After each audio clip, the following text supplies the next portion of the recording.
গভীর শ্রদ্ধা ও ভালোবাসায় শহীদদের স্মরণের মধ্য দিয়ে বিশ্বের বিভিন্ন দেশে উদযাপন হচ্ছে আন্তর্জাতিক মাতৃভাষা দিবস। শহীদদের শ্রদ্ধা জানাতে রাতেই শত শত মানুষ জড়ো হন পূর্ব লন্ডনের আলতাবালি পার্কে। এছাড়া অস্ট্রেলিয়া সহ বিভিন্ন দেশে অবস্থানরত বাঙালিরা যথাযথ মর্যাদায় দিবসটি পালন করেন।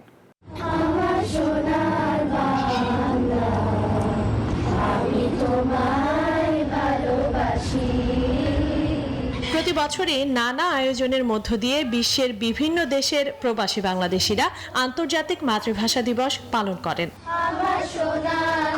শুক্রবার অস্ট্রেলিয়ার সিডনিতে ক্যাম্পবেল টাউন সিটি কাউন্সিলে আন্তর্জাতিক মাতৃভাষা দিবস উদযাপন করা হয়। এতে অস্ট্রেলিয়া ও বাংলাদেশের জাতীয় সঙ্গীতও পরিবেশন করা হয়।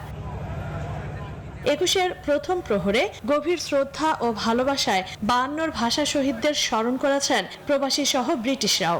রাত ১১টার আগেই শ্রদ্ধা জানাতে শত শত মানুষ জড়ো হন পূর্ব লন্ডনের আলতাবালি পার্কে। এ সময় স্লোগানে মুখরিত হয়ে ওঠে পার্ক সহ আশপাশ স্থল।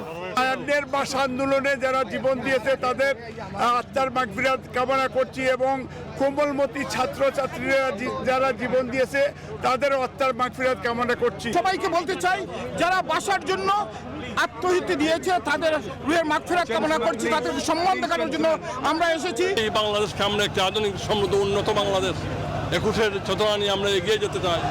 এ সময় বিভিন্ন সামাজিক, রাজনৈতিক ও সাংস্কৃতিক সংগঠনের নেতারা ফুল দিয়ে শ্রদ্ধা জানান। আমার হেরিটেজ, আমার ভাষা, আমার ল্যাঙ্গুয়েজ, আমার culture is very important to us. আমরা more strong, we are much stronger as a community if we respect our heritage and adopt our heritage to our present way of life. আমরা সবাই আসছি। আমরা তো নির্বিঘ্নে আমাদের শ্রদ্ধা প্রদর্শন করতে পারলাম। আমার মনে হয় মেয়র লুৎফর সাহেব উনি যথেষ্ট পদক্ষেপ নিয়েছেন। এছাড়া বিশ্বের বিভিন্ন দেশে নানা আয়োজনের মধ্যে দিয়ে দিনটি পালিত হচ্ছে। Desk report, news 24।